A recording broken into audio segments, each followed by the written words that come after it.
Hello friends, ഇന്ന് നമ്മൾ തയ്യാറാക്കാൻ പോകുന്നത് വളരെ എളുപ്പത്തിലും രുചിയിലും തയ്യാറാക്കാൻ പറ്റുന്ന ഒരു വാഴയ്ക്ക അവിയലാണ്. ഇതിനാവശ്യമുള്ള സാധനങ്ങൾ: വാഴയ്ക്ക, സവാള, കാന്താരി മുളക്, തേങ്ങ, മഞ്ഞൾപ്പൊടി, ജീരകം, വെളുത്തുള്ളി, ഉപ്പ്.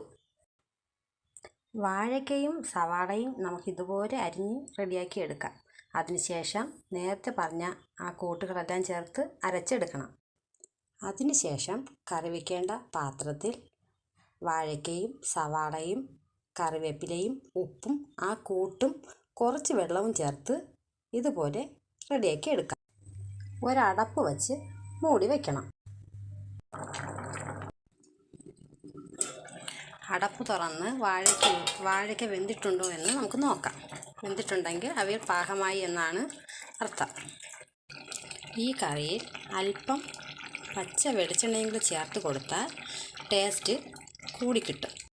ഇങ്ങനെയാണ് വാഴയ്ക്ക അവിയൽ റെഡിയാക്കുന്നത്. നമുക്ക് വളരെ പെട്ടെന്ന് തന്നെ ആക്കാനും നല്ല ടേസ്റ്റായി കഴിക്കാനും കഴിയും.